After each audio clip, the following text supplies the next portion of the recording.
maybe your body's not against you. Maybe the pain you're feeling is your body trying to tell you something. You know, your body's symptoms are not purely physical.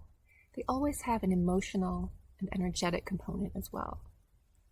If you'd like to learn how to assist your body's natural healing process by clearing blocked energies and understanding your body's messages, I invite you to enroll in my step-by-step course, Talk to Your Cells, because you are so much more powerful than you know.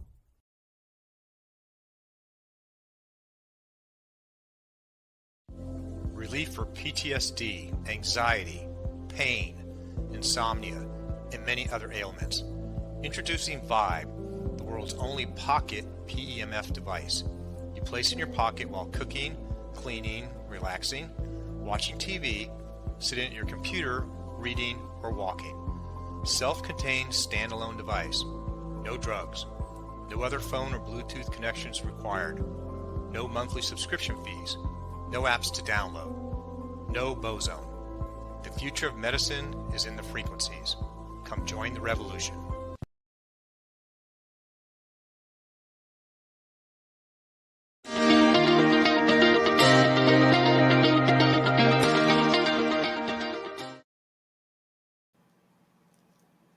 Well, welcome everybody to another Mindful Monday. And I just want to thank everybody for making us a part of your self-care and mindfulness journey, because I do truly believe that we can do more together, and we're here to support you without judgment and holistically. So thanks for joining us. Now, I hope you are ready to rock out and see how to keep the rhythm going in your business and your life, because I'm really excited to have my guest on here today. He's an inspiring guest. He's a musician, an entrepreneur. Tim knows the delicate dance between passion and overwhelm. And after years in the tech world and detour through music, he discovered a powerful truth, which is that both musicians and entrepreneurs share a common challenge, and that's finding clarity amidst the chaos that we are in.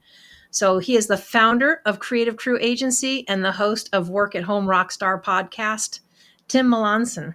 So I want to say, he helps fellow creators to simplify their tech and streamline their processes, build freedom in their business rhythms.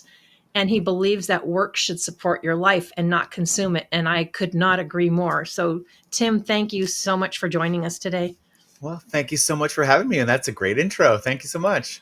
Yeah, not a problem. I love that. Well, see, for one, music and dancing has always been one of my happy places to go to. So the fact that you have lived in both those worlds, and I've done the computer stuff, and of course now today, I don't think we'd get by without tech in our world. So the fact that you were able to combine all of that is just absolutely wonderful.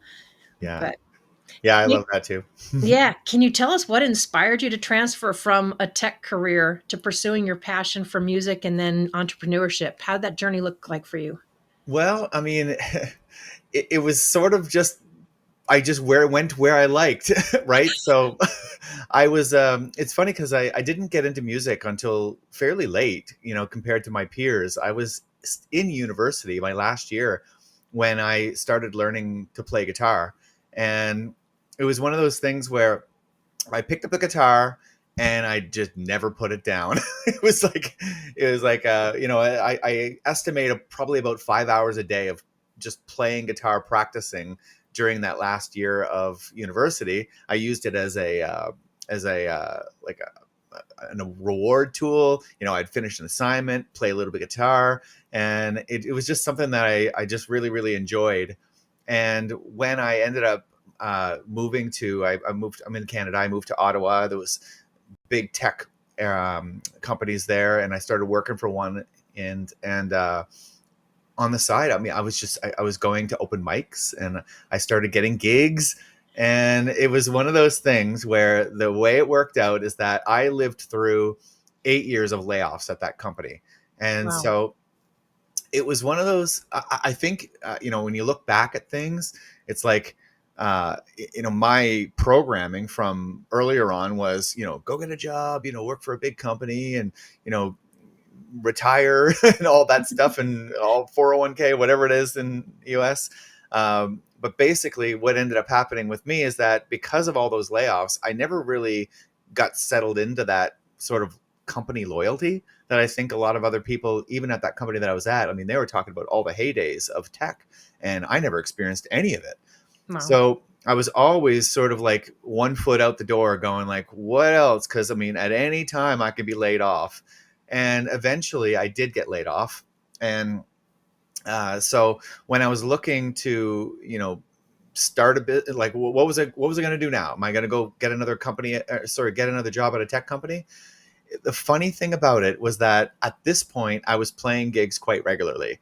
And I was like, what company is going to let me go in at 11 because I'm playing a gig the night before And I need to sleep in. and I need to sleep in? Absolutely. You play till 2 in the morning at that time. And so it really was kind of that. It was like, well, they gave me a severance package, so maybe I'll just kind of like extend this out. I'll do some gigs, and that's kind of the beginning of my entrepreneurial journey. I had been, dabbling around with businesses while I was working at that company. As I mentioned, I had my one foot out of the door. I was doing, multi-level marketing sales companies and lots of things just to kind of like learn about business. And so in the end, I just said, well, you know what?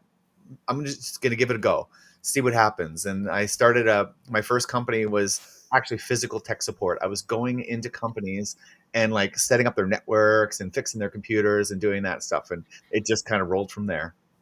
Wow.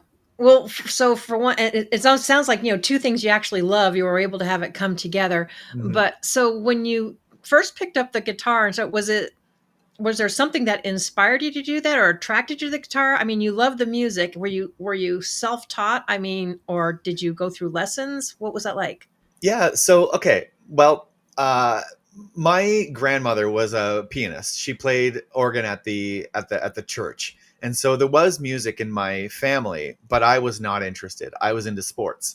And so I remember when my grandmother used to try to sit me down at the piano and teach me a couple little things here and there. I might play a little bit, and then I'm not really into this. But it was sort of, I think, in the back of my mind. But what I really did like is I loved music, and I had this huge music collection, and I just loved listening to music, and I was listening to it all the time. And through some just interesting chance encounters, the girl that I was going out with at the time, who I ended up marrying her and divorcing her. But yeah, sorry, Cole's notes on that one. But she was a great singer.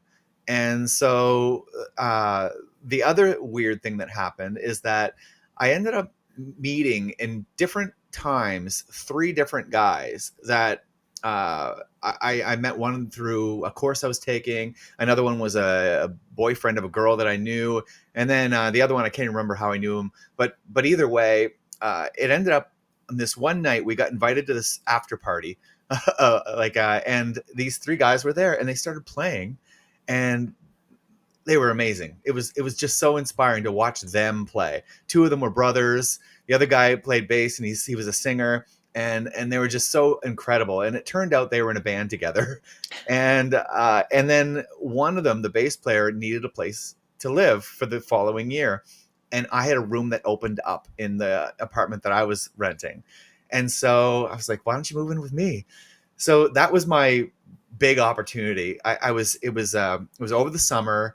My ex was from the United States. And so she actually went back home for the summer. And I said, okay, I have 4 months now to learn enough guitar to be able to play some songs for her when she gets back. And that was my major goal. And then through that entire year, that's why I estimate about 5 hours a day, because it was music central. It wasn't just me. It was they were all in the apartment jamming all the time, every night. So it was just music the entire time. And it was like the best scenario for me because I'm learning from guys who are playing in a band. So some of the major lessons they said is like, when you learn a song, don't just learn one part of it, learn the whole song, including the bridge. Right. And Right. these were just things that you don't like, because there's lots of people that will play and then they get to the bridge and they're like, oh, I don't know this part. I just learned right from the beginning, if you're going to learn a song, go through the whole song. Nice. And just that's how it ended up working out, was that it was inspiring to watch them, and it was inspiring to see the growth that I was getting, through it as well. And I'm sure at that time you probably didn't even know or have an idea of where you were headed. It was just enjoying life or enjoying your down. Sounds like a great stress reliever too. Yeah, it is. I mean, it is a form of meditation, really. I think it's, Hmm. or and even therapy. Like it's a time when you're not thinking about anything other than literally now, right? And that, I think, is powerful. Yeah. Oh, definitely. And you obviously must have had some good neighbors. 'Cause I don't know how many people would put up with jamming in an apartment complex. It's a little It tough.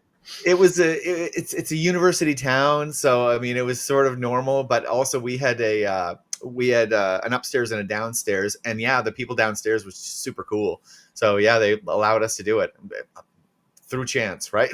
Yeah. Yeah. Yeah. Wow. That's incredible. Mm. So when was there a pivotal moment during like your programming days that, influenced you to explore the backup plans? I mean, I know the layoffs you mentioned and stuff, but how did you wind up getting into the online business and network marketing? Yeah, so like I think the layoffs was kind of the pivotal moment, and it wasn't even just that. It was also while I was going to university, my dad also got laid off, and he was working for a big company, and he was there for, I think it was close to 35 years. I think, I mean, I don't know if this is a story that I'm telling myself or it's actually true, but it was like the day before his 35th anniversary. It was very, very close. He was almost there for 35 years, and then they just let him go because the company was doing whatever restructuring they were doing, and off he goes. He's one of the old guys, I guess, and they Hmm. were willing to hire younger, cheaper labor. And that kind of shattered a big thing too, because now all of a sudden this whole advice that you're given by your parents of, just go work for a company, be loyal, and everything they'll take care of you, just And they don't. totally didn't work, right? So there was that, and then there was the layoffs that were going on in my company, and it was just like I knew I needed a backup plan, but I also, it was a pretty good paying job, and I was just getting started on my journey. So I just thought, just quitting is a little risky. So I wanted to do something on the side. And then it was just one of my friends that introduced me to the network marketing concept, which of course everybody thinks is a pyramid scheme and is a scam. And so did I. but for me, I sort of looked at it in a different way. I thought, okay, well, I knew that there was some people that were making some money because I could see it. And so I thought, okay, well, they're doing well with it. What is it that they're doing? Like, what can I learn? And I sort of saw it more of as a course.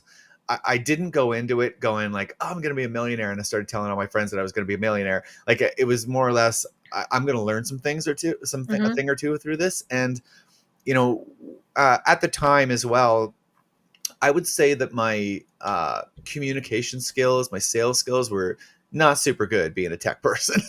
and, and so, at very least, this was teaching me to get out of my comfort zone and go do public speaking more, go talk to people at coffee shops and bookstores. And like, at the very least, I was like, this, I'm going to learn something from here. I ended up doing quite well with it. I made some pretty good money with it eventually. Uh, but I think it was because that was my mindset going into it. And I think a lot of people quit because they get started and then they get a couple no's and then they realize that this, it's not as easy as they thought it was going to be. For me, it was more or less, I wanted to get better and I wanted to improve my ratio. And that attracted me to it. Yeah, there's a few things you mentioned in there. So for one, that's one of the big, I think, gaps in the generation because me being a Gen Xer, I grew up in that same time zone where you go to work, you go get a college degree, you go work for somebody, and they don't necessarily, be an entrepreneur. And then you start getting the millennials and stuff where people start looking at them as being lazy, or Mm. the parents don't understand why they don't want to be in the same type of work that they are. It's like, because they see how you are when you're coming home. They don't want to come home tired, stressed out, gray, everything else. There's other different ways. So there's kind of that gap there. And like you said, you were seeing it, you were experiencing it yourself, your dad was experiencing it. Hmm. So yeah, that doesn't really make you want to run out and be loyal. And unfortunately, that's what a lot of companies do. And I believe are still doing. I don't know. I haven't played in the corporate world in a long time, but that's what they normally do is wind up letting go people so that they don't have to pay pensions and they pay younger people. So you don't really get anything for your loyalty. So Yeah. kudos to you for recognizing that and taking your own path there. Yeah. But, Yeah, but I yeah, agree. Yeah. and it's funny. I tell people this is judgment free. People can have their own perceptions, but I've been in the network marketing world for over 18 years. And I know that's how people say pyramid scheme. I'm like, have you looked at your job? You want to talk about a pyramid scheme? You're not moving up until someone dies or leaves the company. So, Yeah. but people just hear a thing and just, I don't know. Sometimes do you think maybe it's just like out of fear or kind of fear of the unknown? It's not what they're normally brought up to. And instead of maybe at least you were able to see it and know that you were going to learn something from it because it comes down to what you want to do with it. Yeah, I mean, I think there is just some heavy programming. I'm not sure if it's a grand conspiracy or not. I mean, it probably is. I mean, it seems like there's a lot of them out there, but I just feel like I think that most people have this idea of what it is to be wealthy, and I don't know if it's necessarily real for the most part. I think that we think, the whatever the population. I think we know that somebody's pulling the strings and somebody's running everything, and they're making all the money or whatever it is, and we look at that and go, okay, that is manipulating us, and and and that's true. I think. I mean, somebody's pulling the strings, but then we think that it's like the guy down the street that has a bunch of cars that's doing it, and it's not. It's something totally different.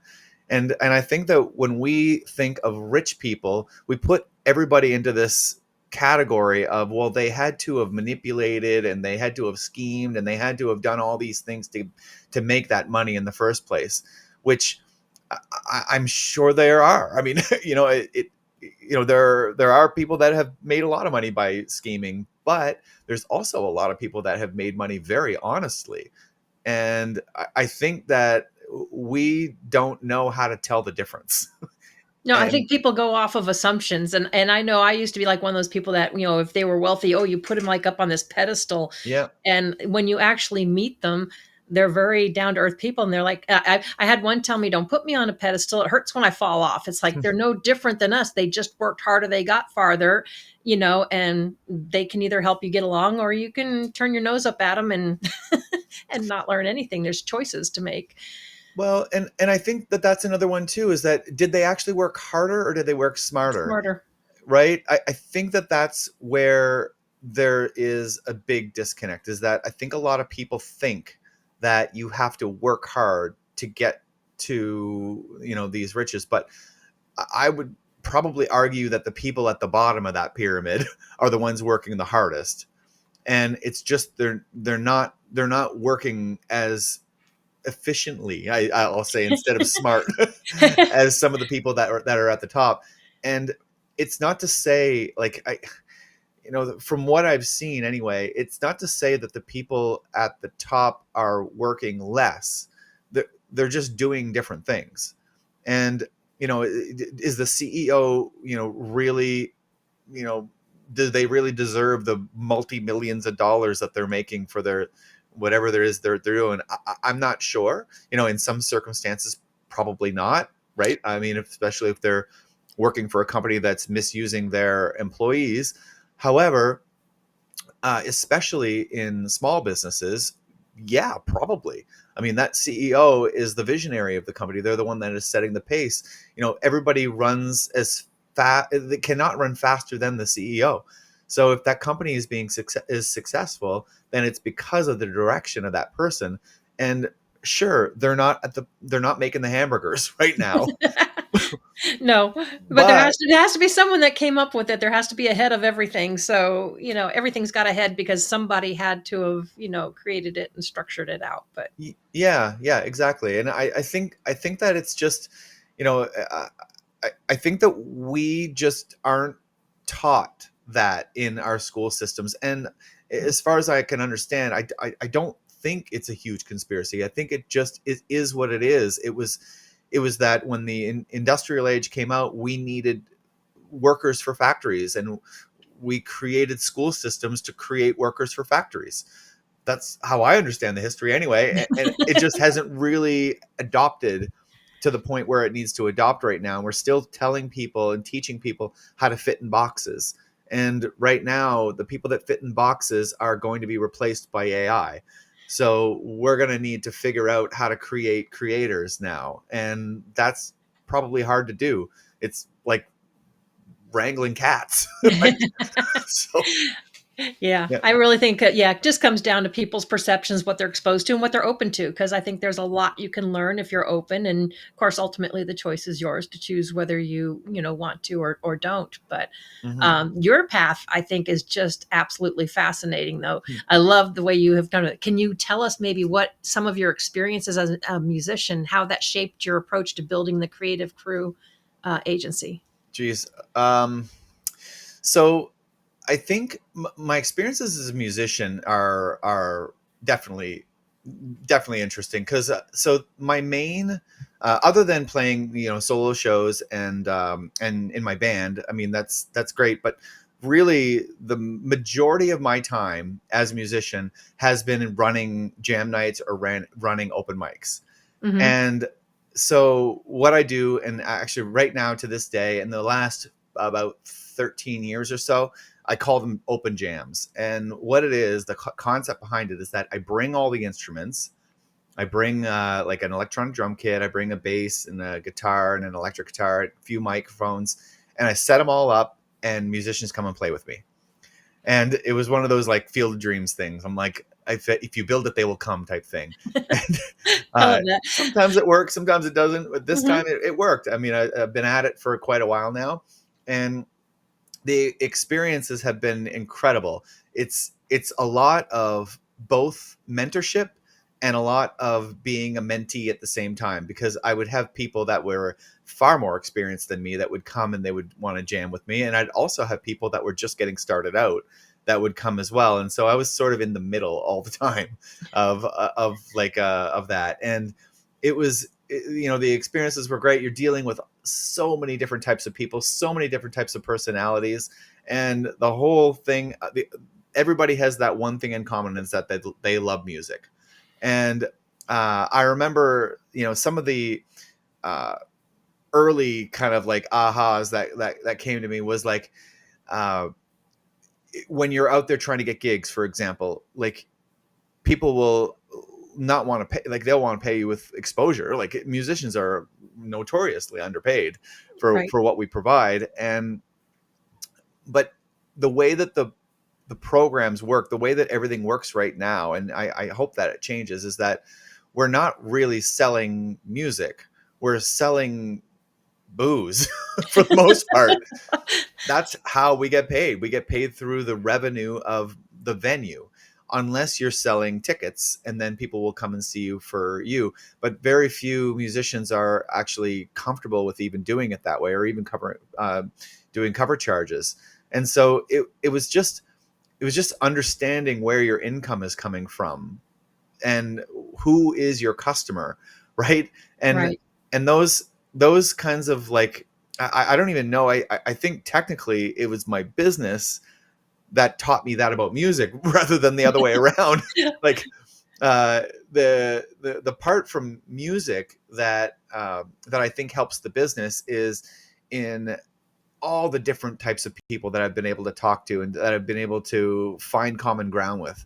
And I do find that is something that I bring into my business a lot, is trying to find common ground very quickly and trying to create a rapport, I guess, with someone. And then the other thing is, I think with music, um, I remember when I was first getting started and I was just learning guitar, and the guys that I was learning from, I mean, thank goodness for them, because the way their attitude was fantastic. And I remember I would play something and I'd show the guys, hey, check out what I just learned. And I'd play something, and it definitely was not right, like right, but it was close. And I remember they would never say, oh, that's perfect or that's right. They would say, well, that works. And I remember that wording because it did work. You don't have to be perfect when you're playing music. You just have to be able to be in harmony with other people. Meaning that, like, if your timing's off, then everything's going to be wonky. But your notes don't have to be perfect. And I think that that simplifying things so that people could actually follow you was something that I could definitely bring into the Creative Crew Agency, because when I work with clients now, mainly what we do is we build websites, we do sales funnels, we do graphic design for just about anything, and also a big component of what I do is tech support. And it's always about trying to figure out how to simplify these tech problems into something that somebody on the other side can understand. Because if I try to just explain to you the tech behind what I'm fixing, that's not going to help you at all. You're not going to remember it. It doesn't really help you anything. But the way that you can remember it is by simplifying it to something that is going to be normal for you to understand. And in music, that's why the podcast runs the way it runs. I create these analogies with music to try to help people understand business problems in the sense of music. That doesn't necessarily work super well with everybody if they're not a musician. So I'll try to figure out what it is that you do, and maybe I can use some analogies to help you understand from where you're coming from. Yeah, but I think, but every thought, even if they're not a musician, I think most people enjoy music of some sort. May not always be rock, but or whatever, but they enjoy music of some sort. But you had you had a good point, because when you were talking about music, and you don't necessarily have to be perfect, it's just something that works. I think that's something that should easily be applied to business, because if you're waiting to be perfect in your business, you will never get started. Yeah. I have learned perfection is overrated, and when you're perfectly imperfect, things go a lot smoother. So I think there's a lot of correlation in there, and I love how you're able to use all the different terms and the synergies between them to help them both grow. Yep. Yeah, I remember. I remember. I don't know who it came from, but in order to get good at anything, but this was in the context of music, is in order to get to be a good guitar player, you have to be okay with being a bad one first. And that is the same with business. In order to get to where you need to go, I remember when I was starting my podcast, and you were some of the courses that I went to initially to learn, some of these things. I remember them saying, "Hey, listen, I wasn't a good podcast to begin with. I was actually a terrible host. If you go back, you can go back right now and listen to a couple of my first episodes. Totally night and day." Yep, same here. But you had to do it. You're never going to get to where you are right now if you don't go through those bad days. And that's the same thing with business. You are going to be pretty bad at first. And but the thing is that everything sort of just grows with you. Now, when you're first getting started, you have some sort of expertise. Otherwise, you wouldn't be there in the first place. So there's something that, of course, there's going to be some people that are going to be better than you, and there's going to be some people that are not. And if you just start where you are right now, the people that are going to be able to, that are behind you in their journey, are going to learn from where you are right now. And as you move through, you're going to get better and better and better, and you're going to start to attract more and more people that are getting better with you. Yeah, I found one to be able to laugh at yourself, because if you start with my first ones, yeah, you'll see a more uptight, probably a more uptight host. You're like worried about everything going right and wrong, and you wind up doing the same with business.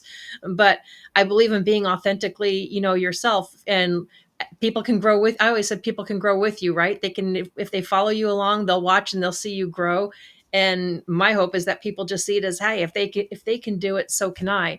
Instead of seeing all these people that are like so polished, or they look so polished and like they've got it all together, and then people are like, oh my God, I could never do that. Yeah. You really can, because they all started somewhere. Yeah. Yeah. Yeah. If you want some inspiration, go look at some of your heroes' first video. Yeah, have them send you the very first one. Yeah. Yeah. If they still have them.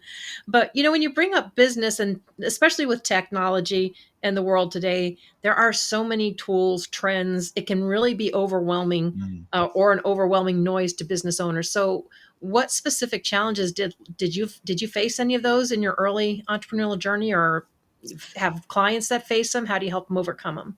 Yeah. So for me, I think I probably have like an almost an opposite like problem is that for me, because I'm a techie, I just get wrapped up in in the latest new shiny tool, right? And end up spending all this time. And you can there's so many tools out there, like you say, that you can just get into every one of them, and then you have way too many tools in your arsenal that you're not really being productive anymore. Now you're actually wasting time. So uh, that has been a challenge, I think, is to just kind of like go, okay, what is the minimal set of tools that I can use to get by, and just try to figure out ways to get rid of some of these tools, because in some cases, and actually in most cases nowadays, there are tools that have overlap as well. So you could probably use one tool instead of three, and that can get you a little bit further. Now, there's also the other side of it, is that oftentimes when you have a tool that does three different things, they're probably not super awesome at all three things, right? So there's a bit of a trade-off there where the three different tools that specialize in that particular area will likely be better overall result than the tool that does all three. But there's always like a trade-off, and there's always a financial trade-off as well. I mean, maybe in the beginning you can get the tool that does all three things, and then as your income increases, then you can start to replace things. But when it comes to like the average entrepreneur, I mean, it is extremely difficult to figure out which tools you should be using. And I'd say there's probably two ways that you can go about finding the right tools for you.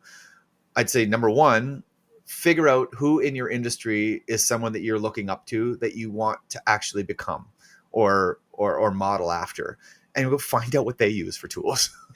That's the easiest way. And then just use those tools, right? Right. The second way would be to find somebody who is a techie like me, probably, that can actually iron these things out. Because I mean, that is one of my actual longest client that I have right now.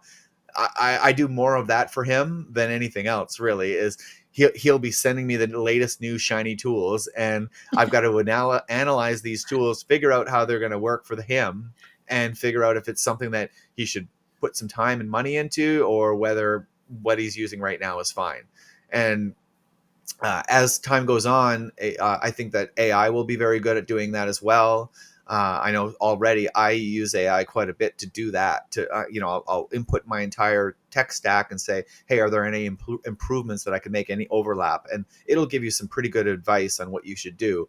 Mind you, I think right now we're sort of at a weird part in AI where it's really good, but also not really good. so I think it doesn't necessarily. It's still at the point where it's got this confirmation bias, where if you kind of lead it, it'll tell you what you want to hear rather than what is right. Mm-hmm. And I think that from what I hear, like ear to the ground, that's what they're working on right now, is to kind of remove that a little bit, because it will steer you wrong right now. If you're not careful, you have to make sure that you ask it many fact-checking questions before you actually take its advice. Yeah, if you're ever a programmer or a techie, then you know that the term garbage in, garbage out. Yeah, And if it's getting fed in garbage, you're going to get garbage out. yeah, yeah. You're right, and Yeah. I think that will improve over time, because it's still. I mean, it's been around for a little while, but it is still extremely new. I mean, ChatGPT itself, I think what was it, released in 2023? Like, it's only a couple of years old. So, I mean, it's in its infancy compared to where it's going to be. Well, and there's so many out there. So you and I may have to talk offline sometime because I have a platform basically where I have dug in because I have a platform for their AI and for my web, and it's an all-in-one business. And I was a backer, so it was a one-time buy, no monthly, no. Oh yeah. And I got to the point where I'm like, nope, I am not buying it. I am not paying for another platform. I just need to finish figuring out how all this works because I know I have the tools, but I haven't had the time, to Yeah. put in and do it. So, and I think that's another thing people kind of wind up with because like you said, you can go down the shiny rabbit hole and start going, and you wind up drowning in so much stuff that you aren't really doing what you wanted to do Yeah. or Yeah. propelling your business. Yeah. Yeah. What are some common misconceptions that entrepreneurs do you think have about technology that you've encountered? Misconceptions. Uh, it's again, I think it's like a spectrum. I think that there's some people that think that it can do everything and it can't, and some people are just afraid of it and they don't want to get into any of that tech stuff, right? And there's somewhere in the middle. I think that needs to happen. I think that like it can't do everything. Like you still need a personal touch. And I mean, even just there are lots of like people that are implementing like chatbots and all these things that uh, can definitely help for the initial parts of conversations, right? Like Right. they can get people to the right person, but you do need a person. I know I have a friend who's a local business owner, and he doesn't want to use any tech for anything really. I mean, he's still using accounting software from 40 years ago, right? Mhm. And I mean, it's one of those things where at this point it's starting to hurt his business a little bit, and he's looking to make some changes up with that. But what he does do right is he's a real person, and people can call him and it's just him. And he's still out meeting with clients personally, and he's not using a whole lot of technology in his business.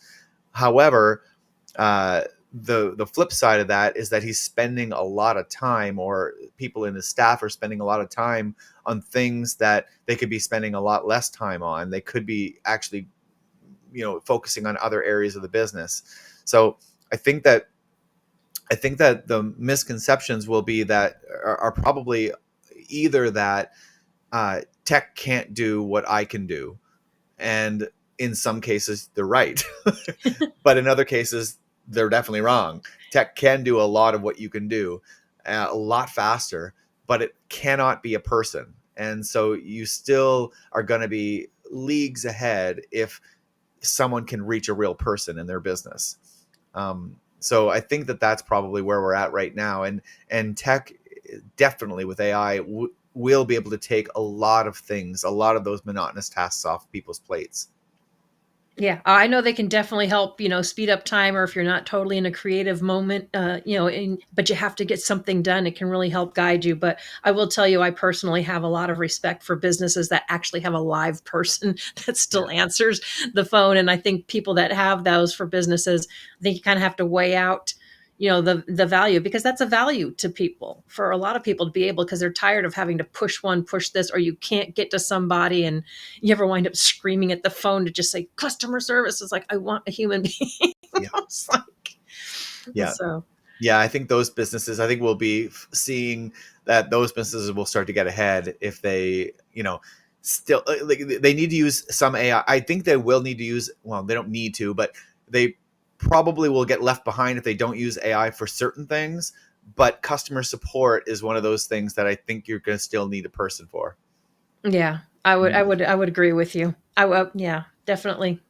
Mhm. So what ways do you see creativity and structure intersecting in the business of your clients? Well, so creativity and structure. So I think that the way that I understand technology is that the way I understand the human brain is that we've got two sides. We've got the left side, the right side. We've got the left side that deals with logic. It deals with more the numbers type stuff. And then you get the creative side. Well, tech and structure and all that stuff cannot do the creative side. It can only do the monotonous side. the disadvantage is that a lot of people, including myself, I mean, I love accounting. Like I love the bookkeeping side. I love the numbers. I'm just, it just is what it is. I love doing it. Well, unfortunately, the machines do that way better than I can. It can get through so much more than I can. However, even setting up that structure needs a creative mind to set that up in the first place. So I can use the tools to create a good bookkeeping system, right? So Right. that's where the creativity comes in, is, hey, I can link this to this. I can link to, like, I can do some creative things with how I set up my bookkeeping structures. But the actual adding of those numbers together, I mean, am I going to do that in my head? I mean, technically I wasn't already. I was using a calculator, right? So, I mean, you can do all that math in your head, but I mean, that's a pretty good analogy. I mean, you could spend the rest of your days doing math in your head, or you could pick up a calculator, and you'd be crazy to be trying to do that through in your head forever. And Yeah. it's It does just, keep the mind sharp, but then again, we have a lot. If you're an entrepreneur or a business owner, you have a lot of other things to do than than that as well. well, and that leads to the next point. Like I've been really like trying to learn as much about AI as I can, and I watch all these different types of AI sort of summits to find out, you know, from all different angles. Like from the business angle, I attended one with Tony Robbins, and then there was one recently that was with Greg Braden. I don't know if you ever heard of him, but Mhm. he's a great mind, and he speaks about it from a more of a spiritual side. And he was mentioning something about like this use it or lose it that we have in our physiology. If we don't use something, then our bodies will just stop it. It just won't, like, so creativity is one of those things that he's a little worried about. If we stop using our creativity, then there's a chance that our bodies will just let it go, and we won't have access to it anymore. So I that kind of scares me a bit. And so I think that what we need to be um, even more hyper vigilant about is making sure that our creativity continues to move forward, and that we can use our tools to kind of speed up the ability to create. And I think that that's where the intersection is, really, with create systems that allow us to be more creative. Yeah. And it is actually possible. I know some ladies that do like meditations or stuff with dragons, and you can actually put it into AI and tell them that you want this, that, and the beautiful pictures that it comes out. And if you don't like it, you can have it redo it. But it's amazing of what it can do and put together for you. And she uses them for meditations, when she has meditations with people, or it'll come up with just the right music. I mean, there's a lot you can definitely do with that. There is. But I mean, even, I mean, if you look at it that way, I mean, there are some spiritual leaders and teachers that will use like ink blots and stuff, like, it, and that's a different tool. I mean, you can find meaning in just dropping a thing of ink on something. So if you use a tool like AI to create something, what's the difference? It's Right. being created in a second, and it's being used creatively. So as long as you're using that creativity, then I don't think there's much difference between using one tool versus another, right? No, Well, out of all of your services and everything you do, what's your jam? What's my jam? Yeah. What do I think is most fun, you mean? Yes. Well, yeah. What's your jam? What's your favorite out of all of them? I think my favorite would be the problem solving. It would be the tech support type stuff. I find that for that stuff, it's just, especially if it's something difficult. It just I need to figure it out.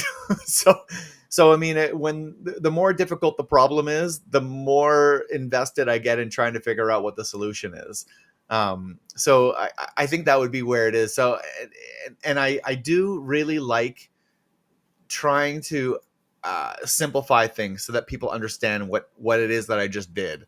And rather than just saying, oh, it's just magic, there's always a reason, there's always something there. And Mhm. so that would be the most fun thing, part of my business, other Yeah, than the I said music. it's definitely a unique trait. If you have a mind like that, where people are selling something, you can kind of like visualize the problem, find the solution, and actually like come back with a creative way of, like you said, something that they can understand and not it's going to go, Mhm. right over their heads. Mhm.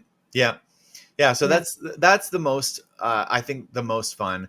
And I mean, I call that, is it's sort of like I'm just a tech guy, but instead of having to hire somebody in your business that's full time, it's an on demand thing, right? Right.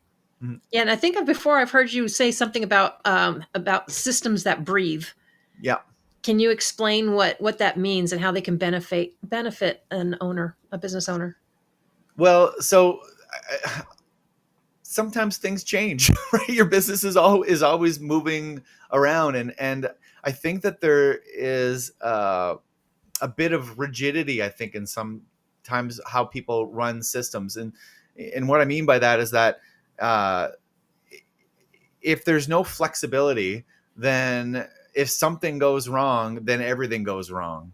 And so I think it's important to have systems that are uh, flexible. I don't know how to explain it in a different way, but basically, every business is a little bit different.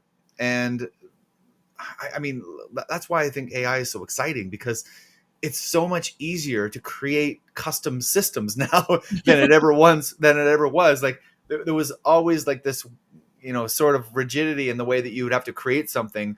But now, using even GPTs and different types of chatbots, you can create systems that can adapt to whatever it is that's going on in your business and can change quite quickly. And so I think that that's where I think the future is going to be going.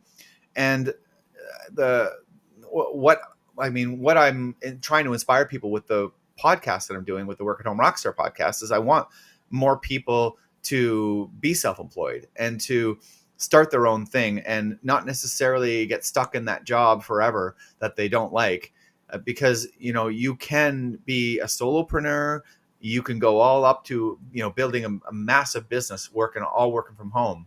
And today, more than ever, because of the time that you get back from using systems and using AI, you can compete so much easier now as a solopreneur.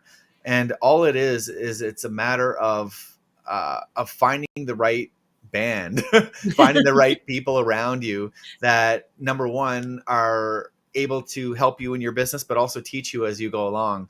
And so I think that that's kind of a long answer to what you just said. Oh no, it's fine, because I was going to go there next and find out about why, what inspired you and why you're doing the Home Rockstar podcast. But I love that. I always called it finding your tribe. But like you said, yeah, it's your band, right? Because when you guys are together, you jam out. They go easier.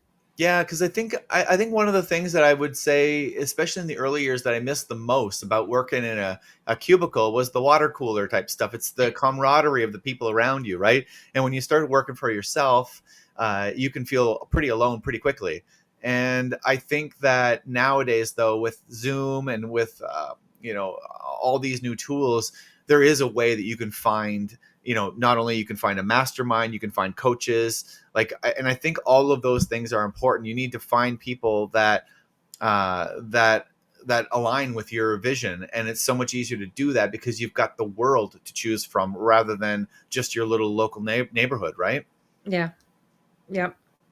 No, I really do. I really love how you have put all of that together. And like you said, when you're doing things alone from home, it can especially be lonelier if no one else in your family or your other half doesn't understand or support Mm. what you're doing, because then you're really a one man band, and you got to find the rest of the group.